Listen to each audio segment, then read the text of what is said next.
Le Fil Info. Ici Zach Langlois et voici votre fil d'actualité de l'Association des radios communautaires de l'Ouest et des Territoires.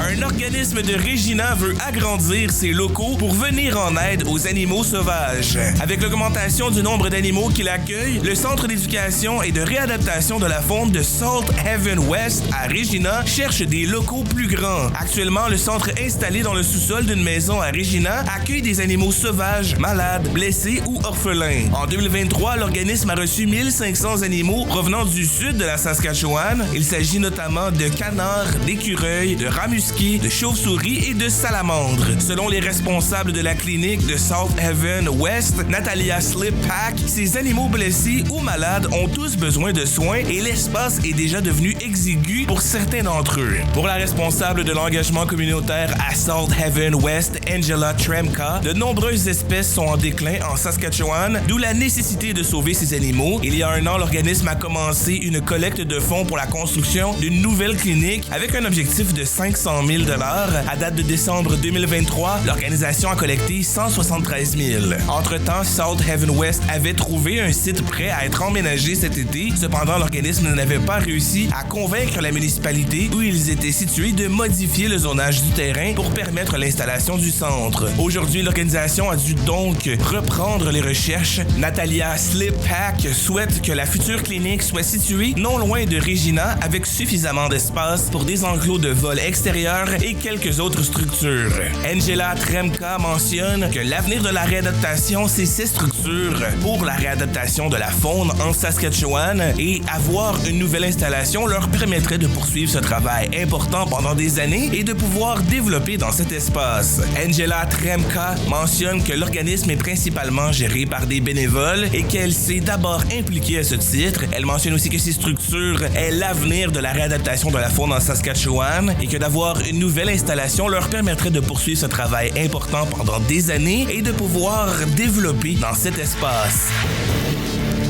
Un nouveau système d'eau potable de 40 millions de dollars pour la Première Nation Cri de Tataskiwiyak. Après 6 années d'avis d'ébullition d'eau, la construction d'une conduite d'eau de 40 km et d'une nouvelle usine de traitement débutera au printemps pour la Première Nation Cri de Tataskiwiyak au Manitoba. Le règlement du recours collectif concernant l'eau potable en faveur de plusieurs Premières Nations permet de financer le projet dont le coût est estimé à 40 millions de dollars selon la chef de la Première Nation Cri Tataskiwiyak, Tariel Beardy. Selon le site web de Services aux Autochtones Canada, 361 foyers et 5 bâtiments communautaires sont touchés par un avis d'ébullition depuis mai 2017. Lorsque les travaux seront terminés, la communauté d'environ 2400 habitants commencera à tirer son eau du lac Hassine par le biais de la nouvelle conduite d'eau et de l'usine de traitement, selon Services aux Autochtones Canada. Le gouvernement fédéral a déposé un projet de loi visant à améliorer la qualité de l'eau potable dans les collectivités des Premières Nations lundi. Le projet s'inscrit dans le cadre d'une décision de la Cour fédérale qui a approuvé un règlement de 8 milliards de dollars concernant les avis sur la qualité de l'eau potable. Ce règlement inclut 1,5 milliard de dollars en indemnisation à toutes les Premières Nations et à leurs membres qui ont été soumis à des avis sur l'eau potable d'une durée d'au moins 1 an entre novembre 1995 et juin 2021.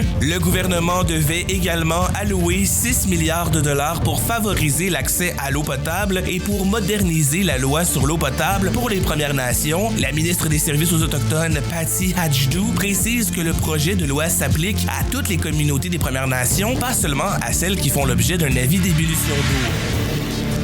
Les médecins tirent la sonnette d'alarme face à l'afflux de patients aux urgences. Des médecins de l'Alberta affirment que les services d'urgence et hospitaliers de la province sont déjà mis à rude épreuve en raison de leur engorgement, alors que la saison des virus respiratoires n'en est qu'à ses débuts. Le président de l'Association médicale de l'Alberta, Paul Parks, fait partie des médecins qui soulignent que les urgences ont beaucoup de patients qui ne peuvent être transférés en salle de soins faute de lits disponibles. Il dit que par exemple, l'état de patients atteints de maladies respiratoires comme la grippe ou la COVID-19 s'aggrave de plus en plus en raison des retards dans les soins. Le président de l'association affirme que les temps d'attente aux urgences peuvent atteindre 19 heures et le docteur Arun Abi décrit la même réalité, affirmant que le service d'urgence de Calgary est plus occupé qu'à la même époque Québec l'année dernière. Service de santé Alberta affirme pour sa part que des lits dans les établissements de santé sont ajoutés aux besoins, dont 12 lits de soins intensifs qui ont été installés depuis jeudi dernier. En plus de mettre en place des lits supplémentaires aux urgences, Service de santé Alberta affirme ajouter du personnel. Enfin, Service de santé Alberta dit accélérer le transfert de patients vers des espaces de soins continus appropriés tout en travaillant à l'échelle provinciale pour coordonner et soutenir le déplacement des patients. Mardi, Luann Metz, porte-parole du nouveau Parti démocratique de l'Alberta pour ce qui a trait aux soins d'urgence et chirurgicaux, a publié un communiqué demandant au Parti conservateur uni de prendre des mesures immédiates pour alléger la pression insoutenable qui pèse sur les hôpitaux. Dans un courriel adressé à CBC et Radio-Canada, Service de santé Alberta a confirmé mardi que le traitement de chimiothérapie de certains patients pédiatriques d'Edmonton a été retardé.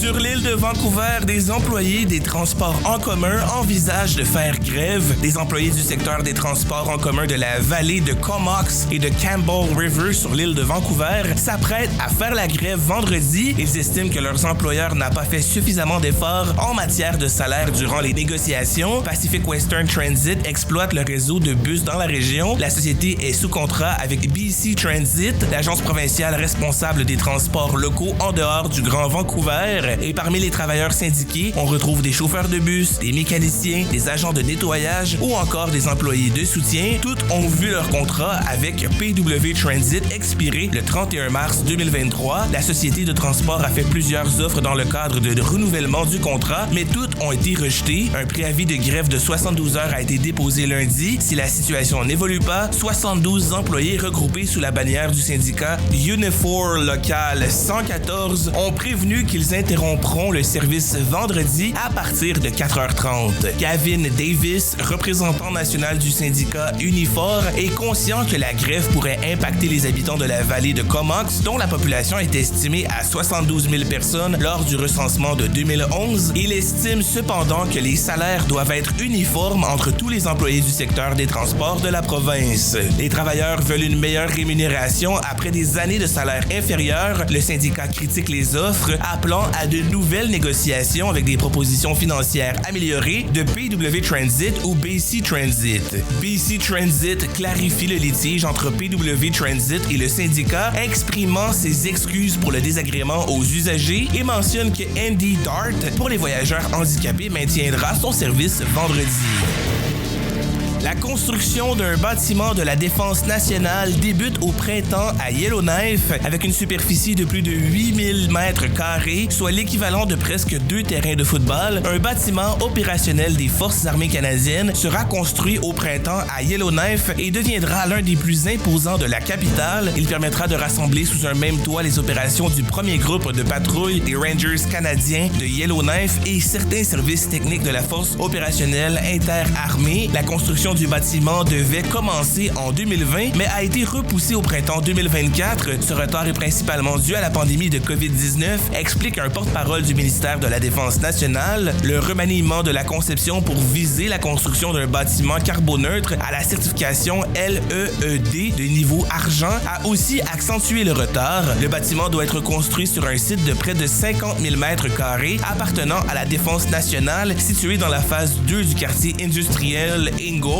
La pandémie a aussi fait gonfler la facture selon la Défense nationale. Le coût réel du projet n'a pas encore été finalisé selon le ministère. La construction devrait se terminer au cours de l'hiver 2026-2027. La chef du projet en infrastructure de la Défense nationale, Wanda Diong, dit que cet édifice permettra de gagner en efficacité de travail en rassemblant les équipes des Rangers et des Forces armées canadiennes sous un même toit. Selon l'architecte Rod Kirkwood de la firme Stantec à Yellowknife, les Rangers canadiens vont occuper au moins les 2 tiers de l'édifice. Le bâtiment comprendra aussi des bureaux, des salles de classe, une salle d'exercice militaire, un centre de conditionnement physique et des garages pour l'entretien et l'entreposage des véhicules. C'est PCL Construction d'Edmonton en partenariat avec Stantec qui a obtenu le contrat de design et de construction du bâtiment.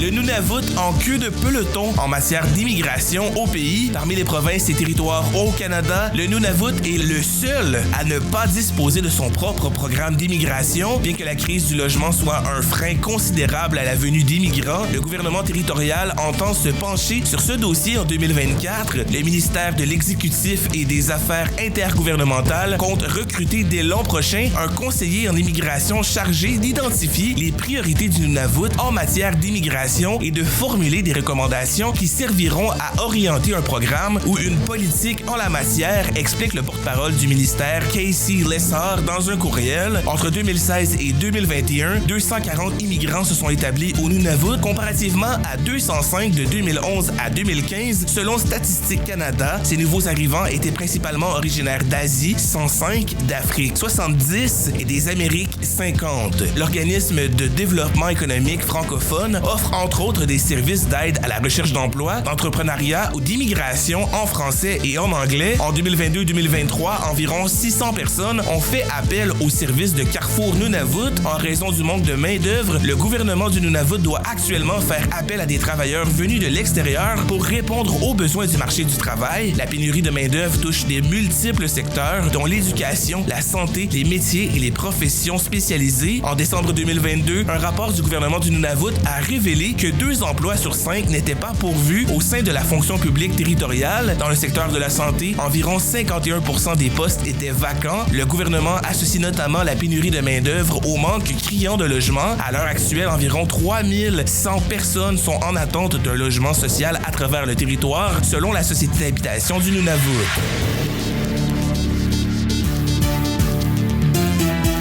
Le fil sportif. Le comté de Strathcona accueillera les Jeux d'été de l'Alberta en 2026. La municipalité située à l'est d'Edmonton a déjà accueilli cet événement en 1987, ainsi que les Jeux d'hiver en 2000. L'année dernière, près de 2000 athlètes ont pris part aux Jeux d'été dans 14 disciplines sportives différentes, telles que le volleyball de plage, l'athlétisme ou le rugby. Les Jeux d'été ont été par ailleurs attirés autour de 10 000 visiteurs dans la région de Dotoktos et le Diamond Valley, générant des retombées économiques évaluées à 9,5 millions de dollars. Le gouvernement albertain offre une subvention de 820 000 dollars pour soutenir la société hôte. Cet argent est destiné à payer une partie des coûts de l'événement, comme ceux liés au personnel, au transport et à sa publicité. Le comité de planification des Jeux déterminera les dates exactes de l'événement à venir. La nation Blood Tribe célèbre Troy Manyfingers, son premier triathlonien Ironman. Troy Manyfingers de la Première Nation Kainai, connu aussi sous le nom de Blood Tribe dans le sud de l'Alberta, a suscité la fierté de sa communauté pour avoir complété une course de triathlon Ironman. L'athlète de 51 ans se dit submergé par les félicitations qu'il reçoit depuis son succès en Arizona aux États-Unis. Il explique qu'il a par exemple reçu 6 mois d'adhésion gratuite à la salle de sport de sa communauté et que son patron lui a réservé une place spéciale de stationnement dédiée à Ironman. La Canadienne Amy Fraser remporte le bronze en Chine. Amy Fraser a reçu le bronze en 2001 à la station Secret Garden en Chine samedi. C'est sa 2e médaille en Coupe du Monde. La skieuse acrobatique canadienne de 28 ans a terminé avec 79,25 points. La chinoise Eileen Gu a remporté l'or avec 94,25 points, tandis que l'américaine Hannah Faulhaber a suivi avec 82,25 points. Le seul autre podium de Fraser en Coupe du Monde est une médaille d'or en décembre dernier à Cooper Mountain au Colorado. McDavid remporte la première bataille des Connor. Connor McDavid et Connor Bedard se sont affrontés pour la première fois mardi soir à Edmonton et les Oilers de McDavid ont eu l'avantage sur les Blackhawks de Bedard, l'emportant 4-1. Les Oilers portent ainsi à 8 leur série de victoires consécutives. En matinée, le capitaine des Oilers avait vanté le lancer de son jeune anonyme et c'est justement grâce à un lancer précis dans le haut du filet que Connor Bedard a ouvert la marque pour les visiteurs en première période. C'était le 12e filet de la saison pour celui qui a été sélectionné au premier rang du plus récent repêchage. Ce fil d'actualité est produit par l'Arco en collaboration avec Boréal FM en Alberta. Ce projet est financé par Patrimoine canadien.